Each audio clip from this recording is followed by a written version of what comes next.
বলেছিলেন, ন দনম ন জনম ন সুন্দরীম কবিতাম বা জগদীশ কাময়ে মম জন্মানি জন্মনেশ্বরে ভবতদ্ভক্তির অহিতকিতয়ী।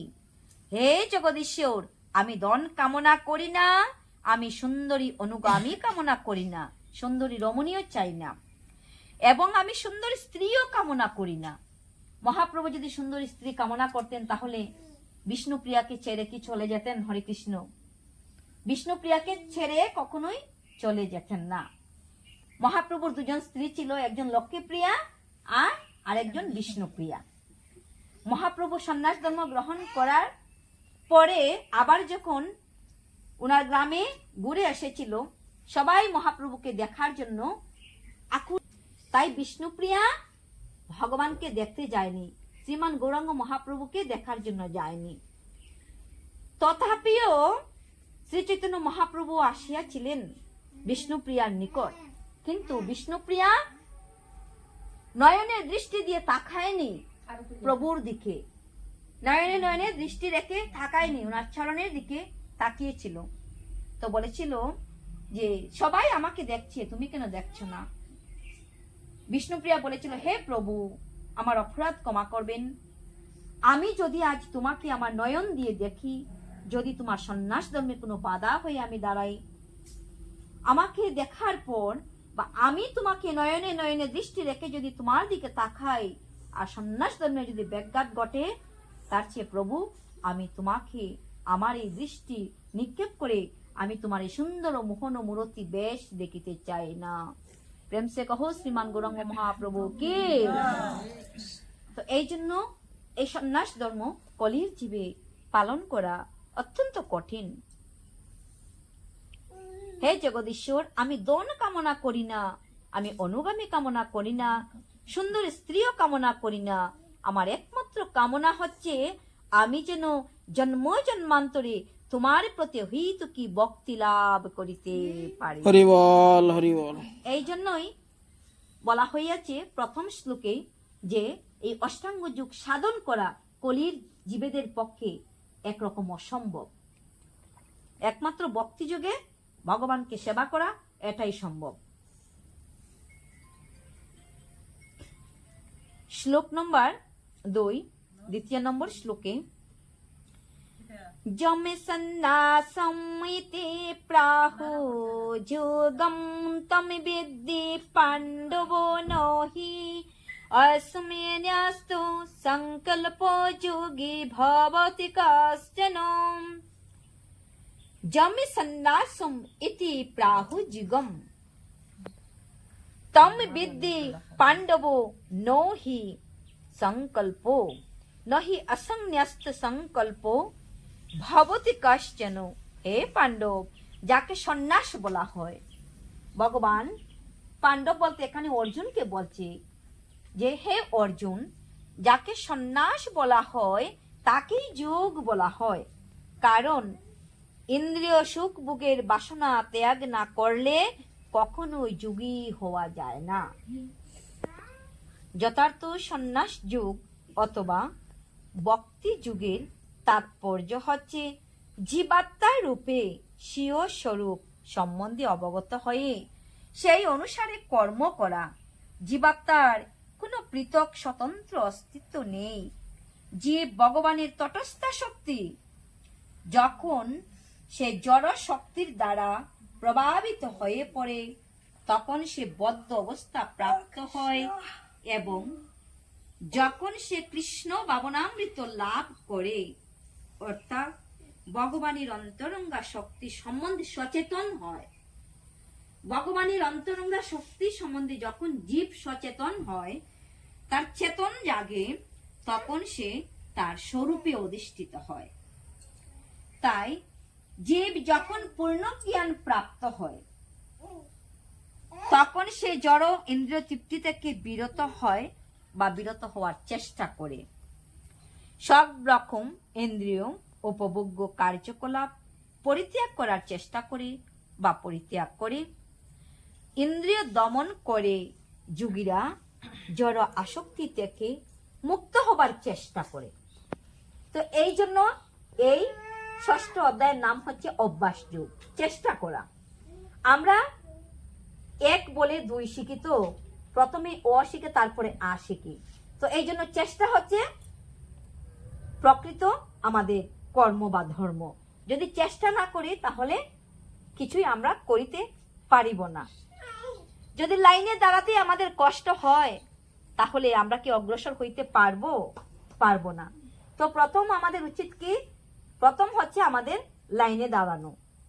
তাহলে এই লাইনটা ধীরে ধীরে অগ্রসর হবে, তো আমাদের জীবনটা ধীরে ধীরে অগ্রগতির দিকে অগ্রসর হবে।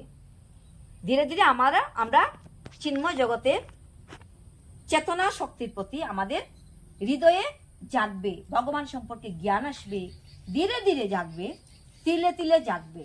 একসঙ্গে কিছু হবে না, আর একই সাথে কোনো কিছু সম্ভব নয়। এই জন্যই কলির জীবের বিধান দিয়েছে, গৃহাশ্রমে থাকো। গৃহাশ্রম হলো শ্রেষ্ঠ আশ্রম, আর সকল আশ্রমের মা হচ্ছে এই গৃহাশ্রম, জননী, সকল আশ্রমের জননী। সকল আশ্রমে কর্ম করে না, কিন্তু গৃহাশ্রম কর্ম করেন। ওই আশ্রম কোথা থেকে খাদ্য যোগান পাবে? আমাদের গৃহাশ্রম থেকে।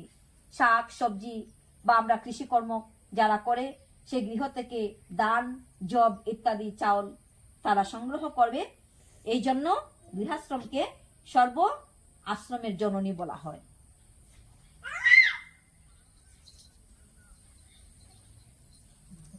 কৃষ্ণ ভক্ত একাধারে যোগী ও সন্ন্যাসী। জ্ঞান ও যোগ পদ্ধতি অনুসারে জ্ঞান লাভ, ইন্দ্রিয় নিগ্রহ বিষয়ক যুগের প্রয়োজন কৃষ্ণ ভাবনায় আপনা থেকেই সাধিত হয়ে যায়। ব্যক্তিগত স্বার্থ সিদ্ধির প্রবৃত্তি পরিত্যাগ না করতে পারলে, আমরা ব্যক্তিগত স্বার্থ সিদ্ধি পরিত্যাগ করতে পারবো না। তো না করতে পারলে কি করতে হবে? ভগবান অর্জুনকে শিক্ষা দিচ্ছেন, ব্যক্তিগত স্বার্থ সিদ্ধির প্রবৃত্তি পরিত্যাগ করতে না পারলে জ্ঞান বা যোগ সাধন করার কোনো অর্থ হয় না। জীবাত্মার প্রকৃত উদ্দেশ্য হচ্ছে সব রকম ব্যক্তিগত স্বার্থ ত্যাগ করে ভগবানের সন্তুষ্টি বিধানে ব্রতী হওয়া। তো এই কথার অর্থটা হলো, যখনই আমরা ভগবানকে পূজা করব, যখনই ভগবানের সেবা করব, সেই সেবার সাথে যাতে চাওয়া পাওয়া থাকে না, সেই সেবার সাথে যাতে ভগবানের কাছে আমাদের চাওয়া পাওয়া থাকে না। আমরা সর্বদাই ভগবানকে যদি কিঞ্চিত মাত্র ভোগ নিবেদন করি, তৎসঙ্গে 10টি চাওয়া পাওয়া থাকে কিনা। তো এটাই হচ্ছে আমাদের প্রকৃত উদ্দেশ্য, যাতে ভগবানকে সেবা দেব 1টি বা 5টি ফলের মাধ্যমে, আর চেয়ে বসবো 10টি ফল। হরে কৃষ্ণ। 5টি ফল দিয়ে যদি ভগবানকে ভোগ নিবেদন করি, তৎসঙ্গে আমাদের চাওয়া থাকবে 10টি ফল, ফলের আশা। ভগবত তত্ত্ব জ্ঞান লাভ করার জন্য অর্জুনকে ভগবান এই জ্ঞান প্রদান করছেন যে সব সময় ভগবান শ্রীকৃষ্ণের ইন্দ্রিয় তৃপ্তি সাধন করার জন্য চেষ্টায় মগ্ন থাকবো। ভগবত তত্ত্ব জ্ঞান যারা লাভ করতে পারেনি, তাদের পক্ষে জড় ইন্দ্রিয় তৃপ্তি সাধন করা ছাড়া আর কোনো উপায় নেই। কারণ নিষ্ক্রিয় স্তরে কেউ এক মুহূর্ত থাকতে পারে না। কৃষ্ণ ভাবনামৃত অনুশীলন করার ফলে সব কয়টি প্রয়োজনই যথার্থভাবেই সাধিত হয়। হরিবল হরিবল।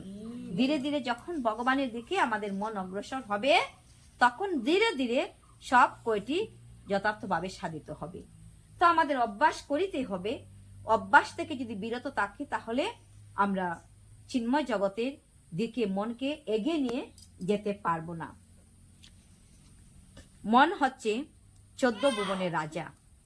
তো মনকে বশ করা এত কঠিন ব্যাপার, মন অত সহজে বশ মানে না।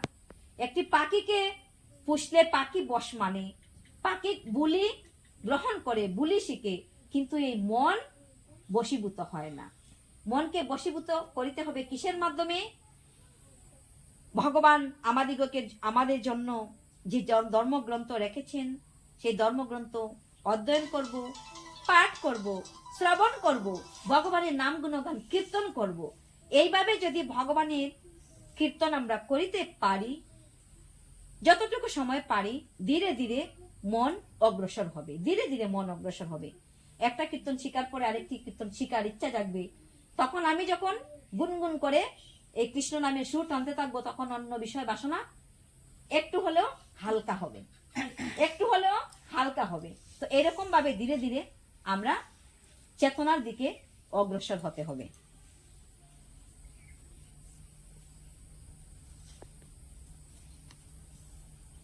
তৃতীয় নম্বর শ্লোক। আয়ুরুক্সু মনে যুগম কর্ম কারণম উচ্যতে যুগ আয়ুরস্যু তস্য এব সমকারণম উচ্যতে। অষ্টাঙ্গ যুগ অনুষ্ঠানে যারা নবীন, নবীন কথার অর্থ, নবীন কথার অর্থ নতুন। তো বলছে যারা নবীন তাদের জন্য বলা হয় কর্ম অনুষ্ঠান করাই উৎকৃষ্ট সাধন, কর্ম করো। আর যারা ইতিমধ্যেই যুগারূঢ় হয়েছেন তাদের জন্য বলা হয় সমস্ত কর্ম থেকে নিবৃত্তি উৎকৃষ্ট সাধন। ভগবানের সঙ্গে যুক্ত হওয়ার পন্থাকে বলা হয় যুগ। কেন অভ্যাস যুগ বলা হয়, কেন ধ্যান যুগ বলা হয়? ভগবানের সঙ্গে যুক্ত বলে যুগ। তো এই যুগকে একটি সিঁড়ির সাথে তুলনা করা হয়, যার দ্বারা পারমার্থিক তত্ত্বজ্ঞানের সর্বোচ্চ স্তরে আরোহণ করা যায়। জীবনের সর্বনিম্ন স্তর থেকে ধীরে ধীরে এই সিঁড়ি অতিক্রম করে ঊর্ধ্বে উঠা যায়, যার দ্বারা প্রাথমিক পারমার্থিক তত্ত্বজ্ঞানের সর্বোচ্চ স্তরে আরোহণ করা যায়। জীবনের সর্বনিম্ন স্তর থেকে, অর্থাৎ একদম নিচের সিঁড়ি থেকে ধাপে ধাপে ক্রমান্বয়ে অধ্যাত্ম মার্গে চরমে আত্মোপলব্ধির স্তরে উপনীত হওয়া যায়। এক একটি সিঁড়ি করে আমরা অতিক্রম করব। তো যুগ কেন বলা হয়েছে? প্রথমত শ্রীমদ্ ভগবদ গীতায় 18টি অধ্যায় যুগ। যেমন প্রথম অধ্যায় অর্জুন বিষাদ যুগ, দ্বিতীয় অধ্যায় সাংখ্য যুগ, প্রতিটি অধ্যায়ে যুগ, কর্মযুগ, জ্ঞান যুগ, কর্মসন্ন্যাস যুগ, এইভাবে প্রতিটি অধ্যায় যুগ। একটি অধ্যায়কে একটি সিঁড়ির সঙ্গে তুলনা করা হয়েছে। এক একটি অধ্যায় আমরা পূর্ণ করে বা সম্পূর্ণ করে আরেকটি অধ্যায়ে প্রবেশ করব। এইভাবে এক একটি সিঁড়ি ক্রমান্বয়ে আমরা অগ্রগতির দিকে ঊর্ধ্বস্থানে আমরা পৌঁছতে পারব। এই কথাই অর্জুনকে বুঝাইতে চেয়েছেন ভগবান। একসঙ্গে কেন অর্জুনকে বুঝালেন না? ভগবান কেন স্তরে স্তরে ভাগে ভাগে বিভক্ত করে 18টি যুগে অর্জুনকে জ্ঞান প্রদান করেছেন? ইচ্ছা করলে তো একই সাথে পারতেন, আলাদা করে কেন দিয়েছেন? যাহাতে আমাদের মতো এই কলির জীবেরা অনায়াসে অতি সহজে আমরা বুঝিতে পারি, হৃদয়ঙ্গম করিতে পারি, আমাদের চেতনা বৃদ্ধি পায়। সেই জন্য ভগবান একসঙ্গে অর্জুনকে দান করেনি। ইচ্ছা করলে ভগবান একসঙ্গে অর্জুনকে দান করে দিতে পারিতেন। জীবের শিক্ষার জন্য ভগবান দাপে দাপে অর্জুনকে সেই জ্ঞান প্রদান করেছেন। প্রেম সে কहो শ্রীকৃষ্ণ ভগবান কি, শ্রীমতী রাধা রানী কি, বৃন্দাবন বিহারী লাল কি, আজকের আনন্দ কি, বলো নিতাই গৌর সীতানাথ প্রেমানন্দে। বল হরি হরি বল।